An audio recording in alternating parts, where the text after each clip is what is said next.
RCP Notícias.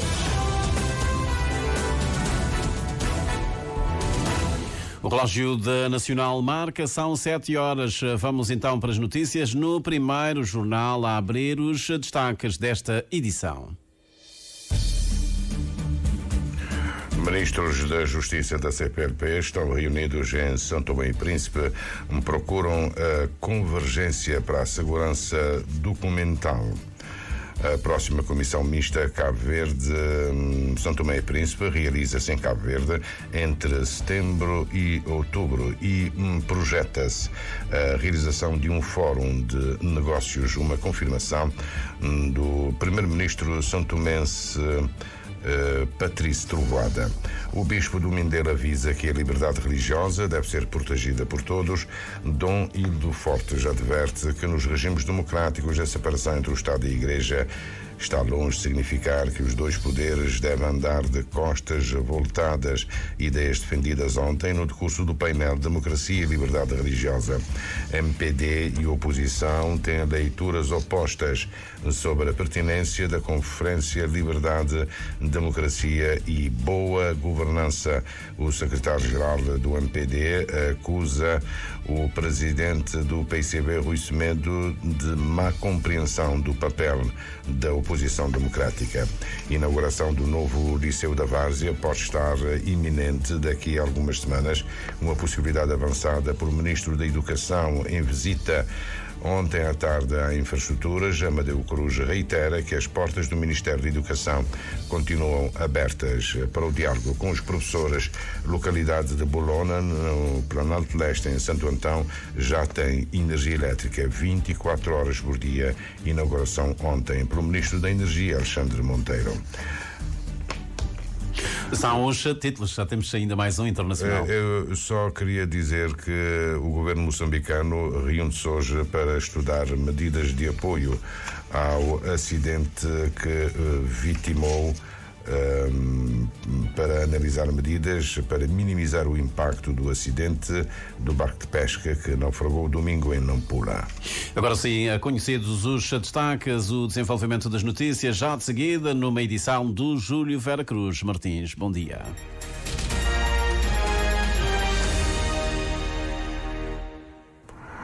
Bom dia, gratos pela preferência que nos dá. A Conferência de Ministros da Justiça da CPLP está reunida em São Tomé e Príncipe e tem como lema o reforço do notariado para a fiabilidade e a segurança documental, uma condição para a efetivação da mobilidade. A nota vem da Ministra da Justiça, sublinhada no programa Discurso Direto de ontem à noite. Joana Rosa reconhece que o lema da conferência converge com os objetivos das reformas em curso de materialização a nível do notariado e que garante a segurança documental. Para que haja, eu diria, a confiança dos vários países em relação àquilo que é a documentação produzida em Cabo Verde. Como sabem, nós somos um país diaspórico, nós os cabo-verdianos há uma mobilidade, uma deslocação permanente para o exterior. Os estudantes, os empresários, empresas precisam diariamente de documentos que são produzidos em Cabo Verde, ou então documentos que poderão ser submetidos à apreciação das autoridades cabo-verdianas. Portanto, neste nível há necessidade verdadeiramente de se trabalhar para que haja, primeiro, nós temos estado a falar da necessidade de uma convergência normativa, para também que haja o fortalecimento das instituições nesses vários países. Mas é facto que os países da CPLP andam a velocidades diferentes no que respeita às reformas. Joana Rosa revela que a questão esteve em debate ontem num encontro informal, um encontro como antecâmara de preparação à Conferência de Ministros da Justiça que se realiza hoje. A proposta é a partilha de informações e acesso aos projetos que são desenvolvidos em cada um dos países. para que conjuntamente os países possam, dentro do quadro da CPLP, estarem ao mesmo nível e poderem, a partir da criação dessas condições, a partir daí pode-se falar, por exemplo, daquilo que é o tema, que é uma solução que nós estamos a apresentar, o reconhecimento automático dos documentos que são produzidos nos respectivos países. Enquanto os países não estejam nivelados, pode-se ir para acordos bilaterais. Exatamente, mas ao nível, neste caso, multilateral, dentro do quadro da CPLP seria melhor, porque estar-se-ia, eu diria, a forçar, pela positiva, não? A criação de melhores condições nesses países. A grande entrevista com a Ministra da Justiça, Joana Rosa, vai ser reposta logo depois do Serviço de Notícias das 9 horas.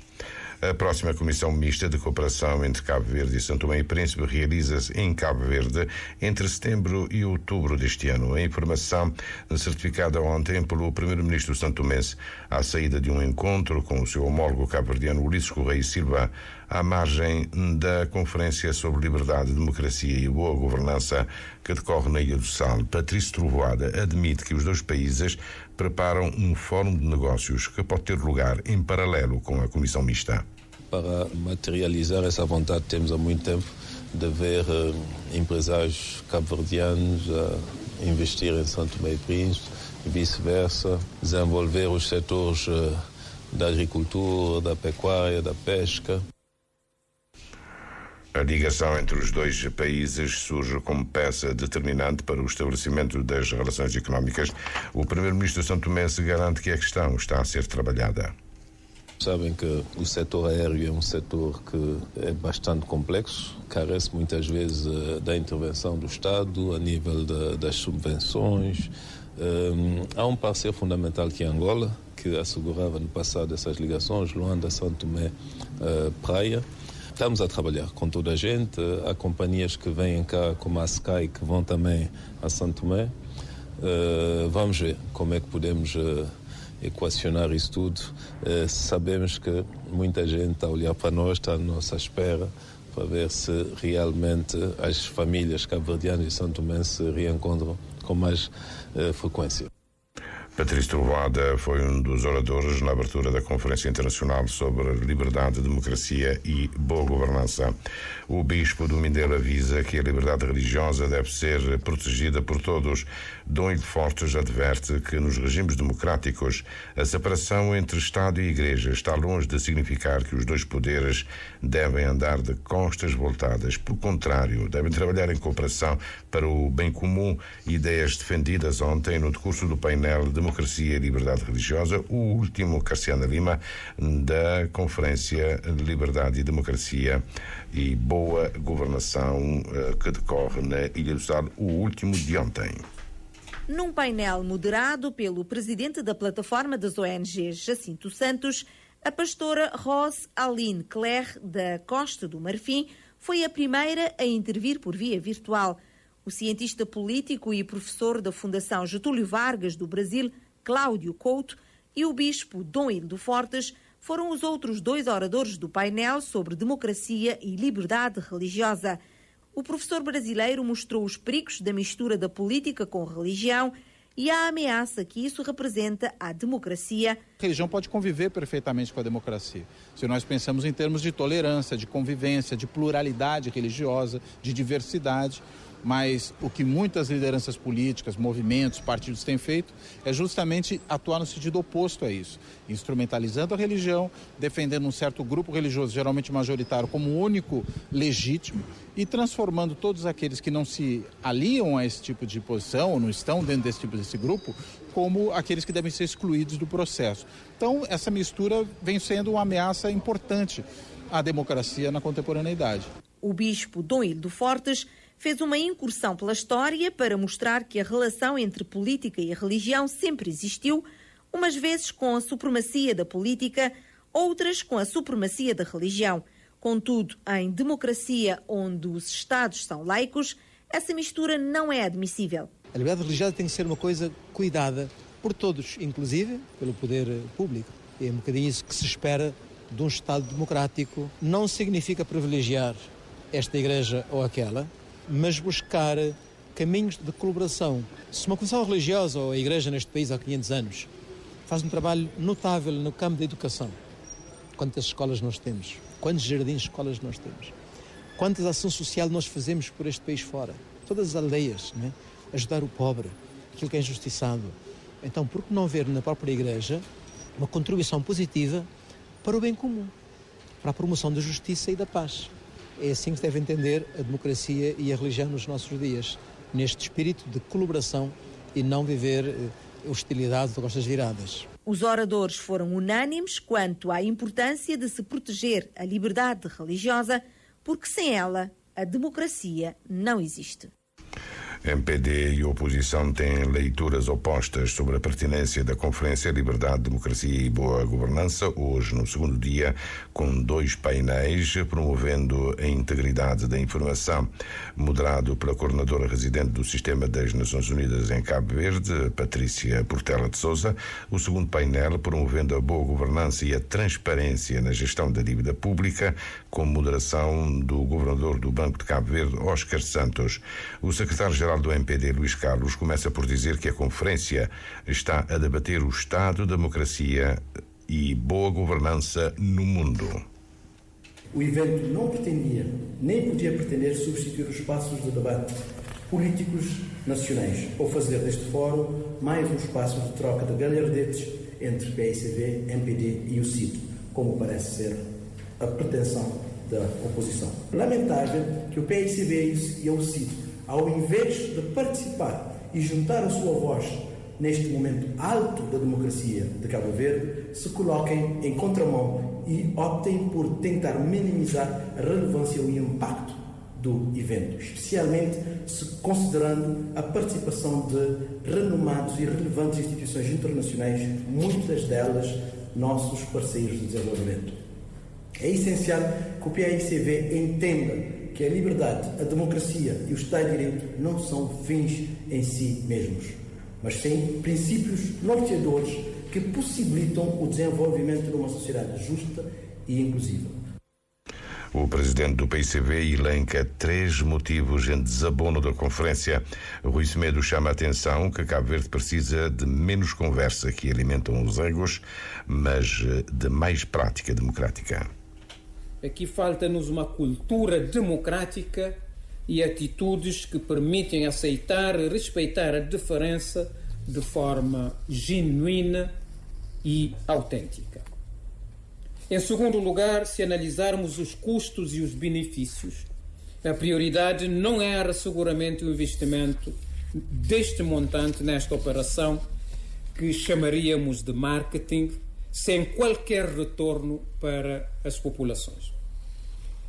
Em terceiro lugar, num país onde o desemprego e a pobreza só não incomodam os desalmados e os insensíveis que nos governam, é imoral investir 55 mil contos neste evento apenas para convencer a comunidade internacional, mas ignorando por completo o povo sofredor.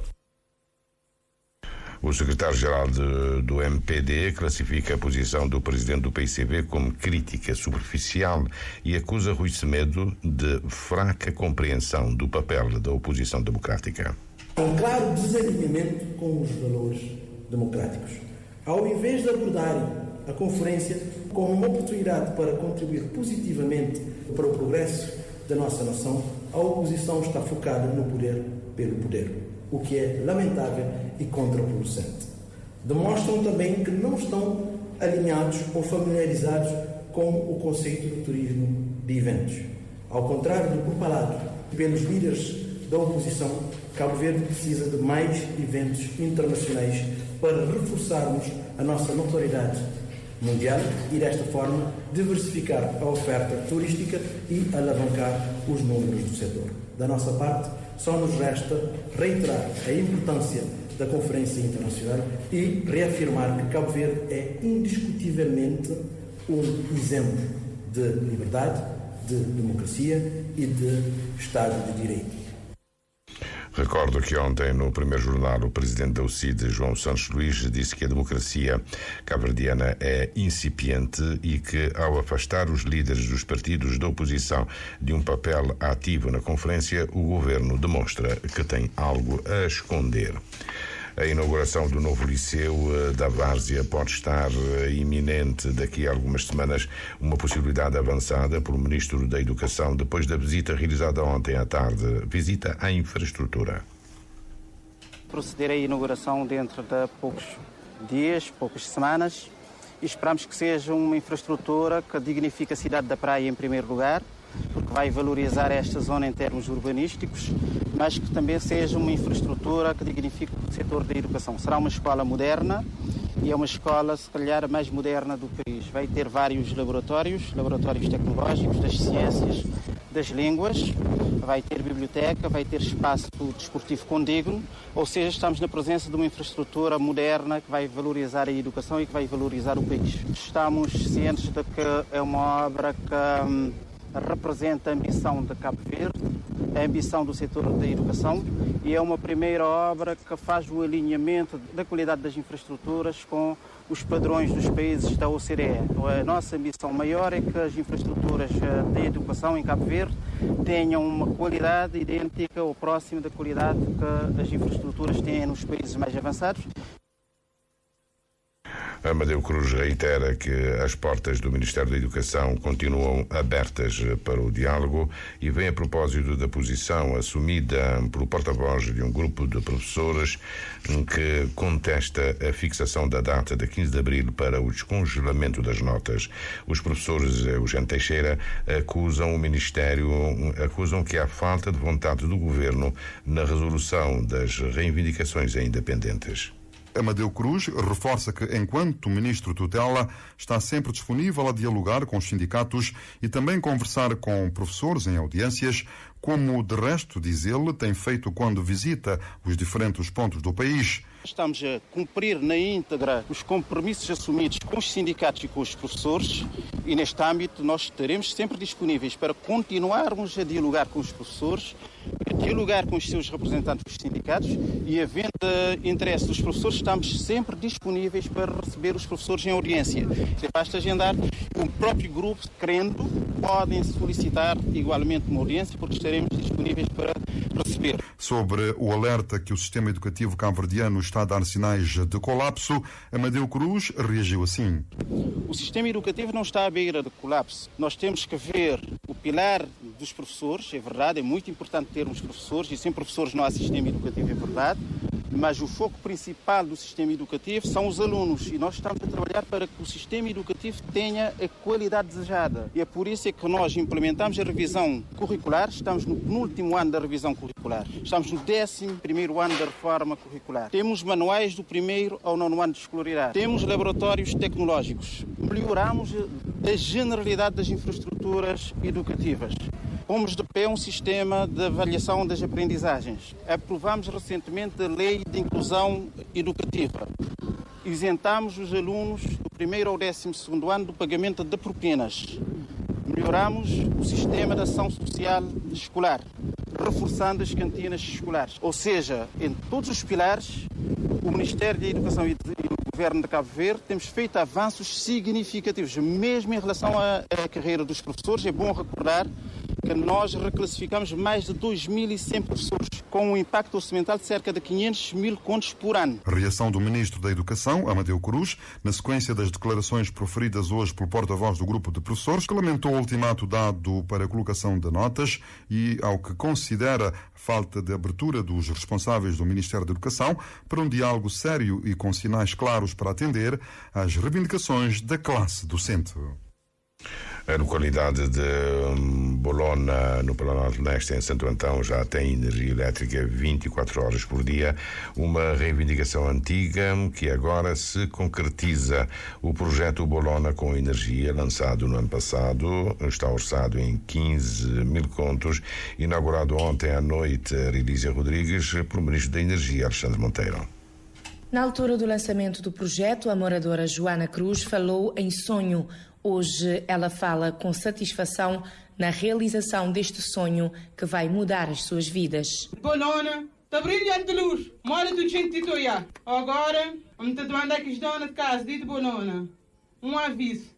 Pois bem, onde é que tem um frigorífico, para comprar frigoríficos, para trazer para casa. Mas as comidas não estragam, não eles têm que se estragar. O administrador executivo da Eletra explicou o porquê da demora do projeto, que inicialmente estava previsto para ter a duração de cerca de 4 meses e chegou a quase 1 ano. Oswaldino Silva falou também do orçamento, que ronda os 15 mil contos. No tive de 19 de maio até 5 de abril de 2024, porque ele tive um interregno na meio, infelizmente não começa a projeto. Depois tive um déficit de material no mercado. Chegar material na Cabo Verde não é fácil. E sobretudo quando eu te falar de bobina de cabo e de postes. Estes postes também de longe, de Chile. Para dizer-vos outro, esse projeto que não te inaugura a grinha assim, juntando o que é esse central, esse parque solar, mais toda a rede em baixa tensão, não te falar de 15 mil contos. O projeto abrange 25 famílias. A luz elétrica 24 horas por dia vai ser disponibilizada através de uma central solar fotovoltaica. O autarca portunovense Aníbal Fonseca destacou a importância de ter energia em Bolona. É fator de desenvolvimento, é fator de inclusão e é fator de promoção e extensão económica e social da comunidade. Joana fala muito claro sobre algumas coisas, mas também tem outros impactos muito relevantes, por exemplo, no processo de ensino-aprendizagem na educação. É determinante não ter energia aí. Ele é importantíssimo também no domínio de saúde. Não tem aí carências evidentes, mas com energia tudo já é mais fácil. O ato de inauguração foi presidido pelo Ministro da Energia, Alexandre Monteiro, que aproveitou para anunciar o arranque ainda este ano de novos projetos de eletrificação na ilha, nomeadamente nas zonas de Xante Feijoal e Monte Trigo, no Porto Novo, Ribeira Alta e Figueiras, no concelho da Ribeira Grande. O governo moçambicano reúne-se hoje para discutir medidas para minimizar o impacto do acidente de barco de pesca que naufragou domingo em Nampula, com 130 pessoas a bordo, das quais 97 morreram. O chefe de Estado enviou uma delegação governamental liderada pelo Ministro dos Transportes e Comunicações, Mateus Magala, para prestar ajuda aos sobreviventes e o seu encaminhamento, assim como para a investigação, a fim de se aferir as razões que deram origem à tragédia. Ruanda inicia 100 dias de comemorações pelos 30 anos do genocídio Tutsi, lançado no domingo perante diversos chefes de Estado, a maioria africanos. Os 30 anos do genocídio contra os Tutsis, a capital Kigali, o lançamento na capital Kigali. O país entra agora numa semana de luto, 100 dias de comemorações desencadeadas pelo presidente Paul Kagame. O Haiti já tem um acordo político formado para a criação de um Conselho de Transição de 22 meses, integrado por 9 membros, 7 eleitores e 2 observadores, inclui representantes dos principais partidos do país, bem como do sector privado e da sociedade civil. O mandato termina a 7 de fevereiro de 2026. Agora, o caminho é encontrar um primeiro-ministro que deve formar governo.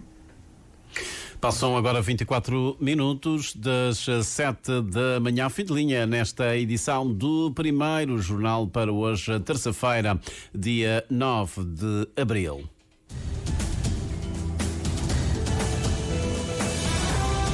Mais informações em www.rtc.cv e na aplicação RTC Mobile. RCV, o rigor da notícia e o melhor da informação a cada hora.